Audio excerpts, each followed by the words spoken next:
You came here expecting comfort. You came here expecting to hear that they are coming back, that their silence is temporary, that the distance between you will collapse into reunion. And perhaps in another moment, on another day, that would have been the message waiting for you. But not today. Today the universe has placed something far more difficult and far more necessary in your hands. Today you are being asked to consider the possibility that this person was never meant to stay. Breathe into that sentence. Let it settle into the spaces between your ribs where you have been holding so much hope. This is not a message of loss. This is a message of liberation, though liberation rarely feels gentle when it first arrives at your door. Carl Jung once wrote that the meeting of two personalities is like the contact of two chemical substances. If there is any reaction, both are transformed. You have been transformed. That is undeniable, but transformation does not require permanence. Some reactions create entirely new compounds. Others simply reveal what was always underneath, and then the catalyst dissolves, having completed its sacred work. You have been waiting. You have been patient beyond what anyone could reasonably ask. You have bent yourself into shapes that do not resemble who you truly are, and you have called that devotion. You have mistaken your own exhaustion for love, your tolerance for depth, your unwillingness to leave for spiritual maturity. And now the universe is interrupting that story, not cruelly, not carelessly, but firmly, the way a loving hand shakes you from a dream that has gone on too long. This is not failure, this is completion. There is a difference so vast between those two words that your entire future rests in understanding it. Failure means something went wrong. Completion means something went exactly as it was designed to go, and now it is finished. If you can hear this, if something inside you recognizes this truth even as another part of you resists it, then you are ready. Write in the comments below, "I am ready to hear truth." Let that declaration be your first act of courage today. There is a distinction that most people never learn, and it is this: not every soul that touches yours with intensity is a soul meant to walk beside you forever. Some souls arrive with the force of a storm, not because they are your home, but because they are meant to demolish the walls you built around a version of yourself you were never supposed to remain. They were the earthquake, not the foundation. And you have been trying to build your life on shaking ground, wondering why nothing feels stable. The collective unconscious, that vast reservoir of shared human experience that Jung spent his life mapping, contains within it the archetype of the soul teacher. This is the figure who appears wearing the disguise of a lover, a partner, a person you believed was meant to complete your story. They do not complete your story. They complete a chapter. And the sooner you recognize which chapter has ended, the sooner you can begin writing the one that will hold the love you actually deserve. A soulmate settles your nervous system. A soul teacher activates it. A soulmate makes you feel chosen in your ordinary moments, not only in the heightened ones. A soul teacher makes you feel alive in crisis and invisible in calm. You have been mistaking activation for connection. You have been mistaking the racing of your heart for love when it was, in truth, your body's ancient wisdom trying to tell you that something here is not safe, not settled, not yours to keep. This person entered your life at a time when you needed to learn something you could not learn alone.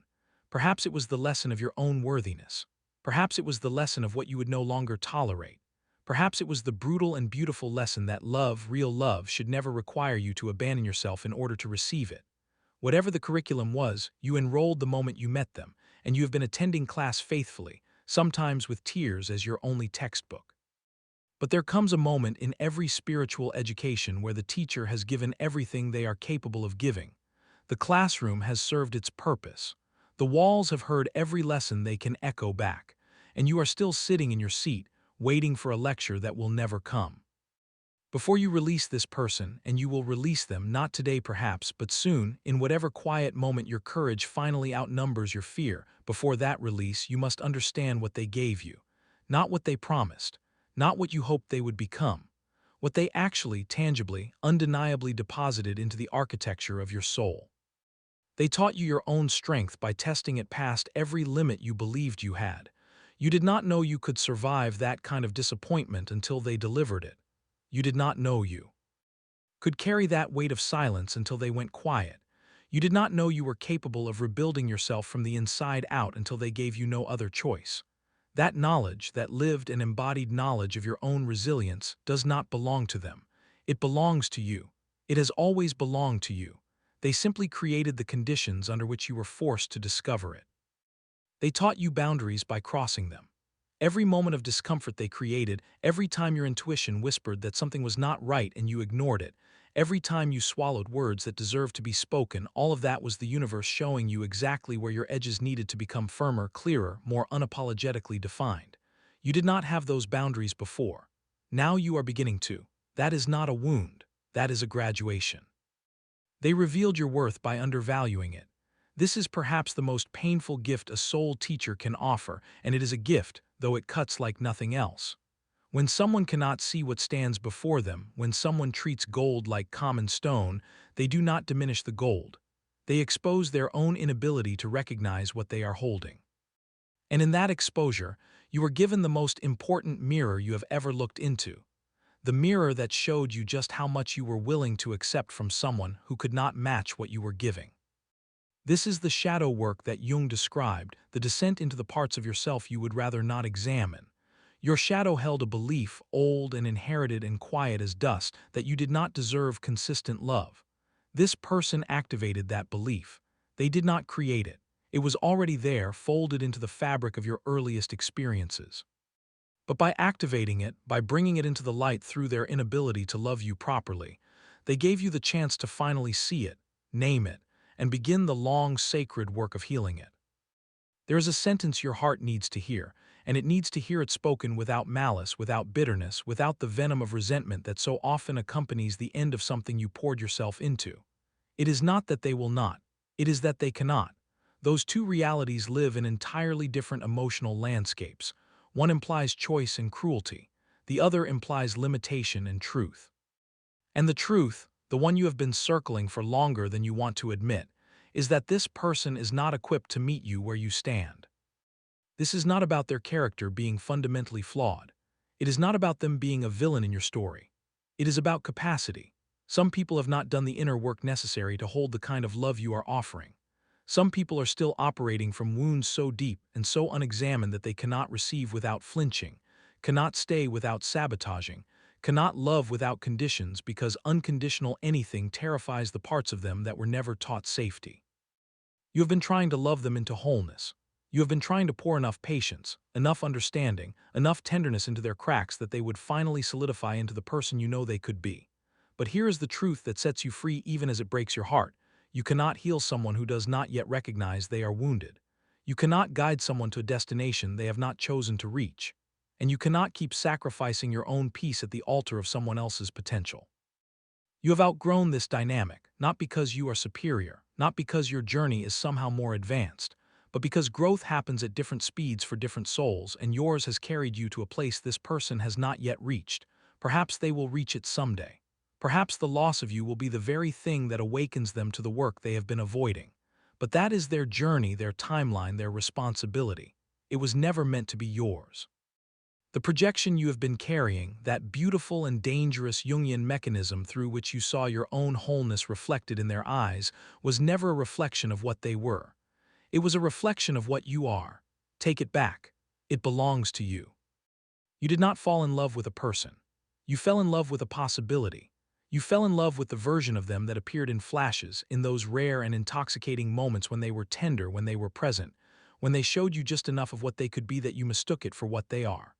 And then you spent every moment between those flashes waiting, believing that if you were patient enough, forgiving enough, loving enough, the flash would become the constant. This is the trap of potential, and it is one of the most seductive prisons the human heart can enter, because the evidence is real. You did see that tenderness. You did experience that presence. Those moments were not fabricated. They were genuine expressions of a part of this person that exists, but a part is not the whole. A glimpse is not a landscape. And you have been living in a house built entirely of glimpses, wondering why the walls keep disappearing. The spiritual danger of loving potential is that it trains you to abandon the present moment, which is the only moment where real love actually lives. Every time you looked past what was happening and focused instead on what could happen, you were practicing a form of spiritual bypassing. You were using hope as an anesthetic. You were numbing yourself to the reality standing before you so that you could remain faithful to the fantasy hovering just above it. You cannot love someone into an evolution they have not chosen. You cannot want their growth more than they want it themselves. You cannot carry two people's healing on one person's back and call it partnership. That is not love. That is labor. And you have been laboring in a field that does not belong to you, tending a garden that someone else has chosen to leave untended. If this message reaches you at the exact moment you needed it, if these words feel less like information and more like confirmation, then this channel was placed in your path for a reason. Subscribe now, not because you are being asked to, but because you are choosing to surround yourself with the truths that set you free. Every message here is designed for the moment you are brave enough to hear it. Let us speak plainly now about what this waiting has cost you. Not in accusations, not in blame, but in honest accounting of the energy you have spent on a connection that has not returned what you invested. Every day you remain tethered to this dynamic is a day your energy flows in a direction that leads nowhere. Every morning you wake reaching for your phone, hoping for a sign of change, is a morning you do not spend in the fullness of your own becoming. Every evening you replay conversations, searching for hidden meaning in their words, is an evening stolen from the peace that could be yours if you simply stopped searching. There is an opportunity cost to clinging, and it is devastating in its quietness. It does not announce itself. It does not arrive with drama or catastrophe. It simply accumulates, one missed possibility at a time, one closed door you never noticed because you were too busy staring at the one that would not open. Somewhere in the space you have been occupying with this person, there exists a connection you have not yet encountered. Someone whose love will not require your constant vigilance. Someone whose presence will not feel like a puzzle you must solve to earn their affection. But that person cannot find you while you are hidden inside a story that has already ended. The self-betrayal is what wounds most deeply. Not their behavior, which you cannot control, but your own willingness to accept what you know in your bones is less than what you deserve. Every time you lower your standards to accommodate their limitations, you send a message to your own psyche that their comfort matters more than your truth. And your psyche listens. It always listens. It catalogs every compromise, every swallowed protest, every moment you chose their approval over your own integrity, and it begins to reshape your sense of self around those choices. This is how you lose yourself, not in a single dramatic moment of sacrifice, but in the slow and silent accumulation of small surrenders. You do not notice it happening because each individual surrender feels manageable, feels temporary, feels like something you can recover from once they finally become who you need them to be. But they are not becoming, and you are not recovering. You are slowly, imperceptibly dissolving into a version of yourself that even you do not recognize. Walking away is not abandonment. It is not failure. It is not proof that you could not love hard enough or long enough or well enough. Walking away, when it is done from a place of clarity rather than anger, when it is chosen from wisdom rather than wounded pride, is one of the most spiritually courageous acts a human soul can perform. It is the moment you stop outsourcing your peace to another person's decisions and begin generating it from within your own being. The universe has been trying to clear the path ahead of you. You have felt this. In the synchronicities that kept appearing, in the quiet knowing that settled into your chest during moments of stillness, in the way every sign you asked for arrived pointing in the direction you did not want to go, the universe was not being cruel, it was being precise. It was telling you, with the gentleness and the firmness of something that loves you far more than you have yet learned to love yourself, that this chapter is done. There is an energetic law that operates beneath the surface of all human connection, and it is this W. Hat you cling to cannot transform. What you grip with desperate hands remains frozen in the shape of your desperation. But what you release, what you open your hands and allow to move freely, has the space to become something new. Perhaps it becomes a return, transformed and genuine and worthy of your trust. Perhaps it becomes a permanent departure that clears the ground for a love you cannot yet imagine. Both outcomes are blessings. Both outcomes serve your highest path. The only outcome that serves nothing, and no one, is the one where you remain suspended, gripping something that is already asking to be released. You must release the wrong one to call in the right one. This is not metaphor. This is mechanics. The energy you are currently spending on maintaining hope in a depleted connection is the same energy that would magnetize what is truly meant for you. You are a finite being with an infinite soul, but your daily reserves of attention and emotional capacity have limits. And right now, those reserves are being poured into a vessel with cracks you did not create and cannot repair. Jung spoke of individuation, the process by which a person becomes wholly and authentically themselves. Your individuation requires this release. Not because this person is bad for you in a simple way, but because who you are becoming cannot emerge while you remain devoted to a dynamic that requires you to shrink. You have shrunk long enough. It is time to stand at your full height. There will come a moment, and it may come quietly, without the drama you expect, when you will truly let go. Not the kind of letting go where you say the words but keep one hand wrapped around the rope. Not the kind where you delete their number but memorize it first. The real release. The exhale that comes from the deepest chamber of your lungs, carrying with it every expectation, every fantasy, every bargain you tried to make with the universe to keep this person in your story. And in that moment, something extraordinary happens. The air around you changes. The weight you have been carrying in your shoulders, your jaw, your chest, that weight lifts, not all at once, but enough that you notice its absence. Enough that you realize you had forgotten what it felt like to stand without the burden of someone else's inability to choose you. The energetic shift that follows genuine release is not something you can fabricate or force. It arrives on its own terms, like dawn, which requires nothing from you except that you stop insisting it is still night. When you stop insisting that this person is your answer, the real answers begin to surface. When you stop blocking the doorway with your grief, the blessings that have been queuing up behind your pain finally have room to enter. Space is not emptiness. Space is invitation. Every inch of emotional real estate you reclaim from this connection becomes available for something new, a deeper relationship with yourself, a creative project that has been waiting for your undivided attention, a friendship that has been trying to deepen but could not because your capacity was consumed. Or yes, a love. A love that does not require your constant effort to sustain. A love that meets you fully without conditions, without the exhausting dance of advance and retreat that you have come to mistake for passion. They might return, transformed, humbled, genuinely changed by the experience of losing you, or they will not return at all, and months from now you will sit in the quiet of your healed life and feel nothing but gratitude for the empty chair where they used to sit. Both outcomes lead to your peace. Both outcomes are your victory. If this message has given you even a moment of clarity, share it now.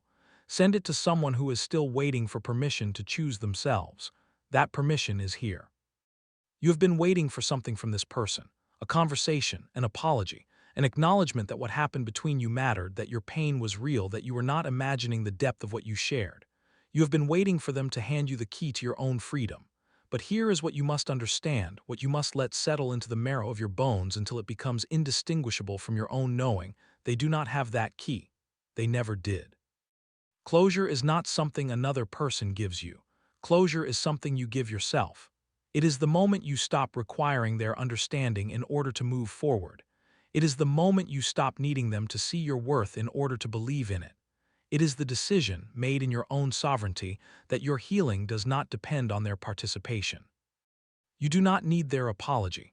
Their apology, if it ever came, would be filtered through their own limitations, shaped by their own narrative, incomplete in ways that would leave you reaching for more. You do not need them to understand what they did.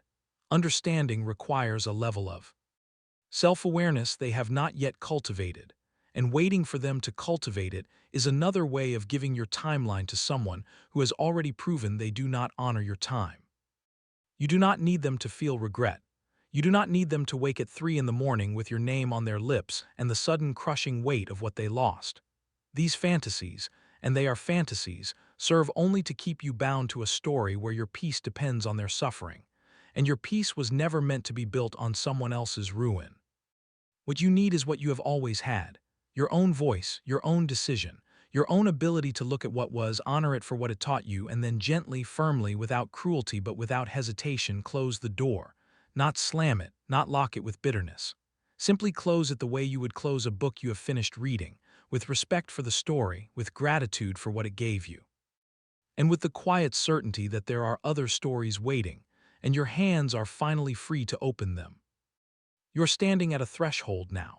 Behind you is everything this connection was: the intensity, the longing, the nights spent wondering if you were enough, the mornings spent pretending the ache had faded when it had not, all of it. The beautiful and the unbearable, woven together so tightly that you sometimes could not tell where the love ended and the suffering began.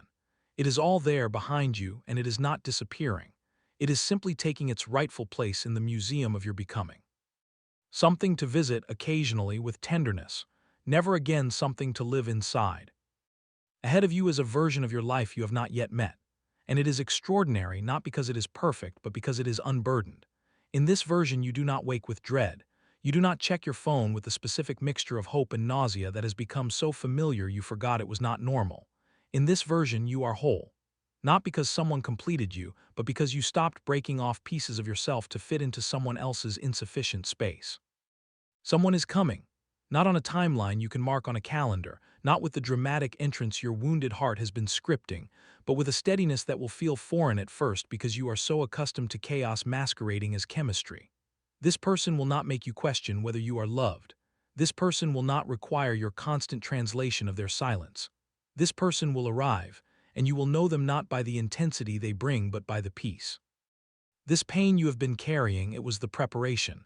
Every tear was curriculum. Every sleepless night was training your heart to recognize when the real thing arrives just how different it feels from everything that came before. You were never being punished. You were being prepared, and the preparation is nearly complete. So thank them. Silently in the cathedral of your own heart, thank this person who could not stay, who could not grow, who could not meet you. Thank them for the lessons written in the language of your pain. Thank them for showing you what you will never accept again. And then walk forward without looking back, without apology, without the need for anyone's permission but your own. Your real love story is just beginning.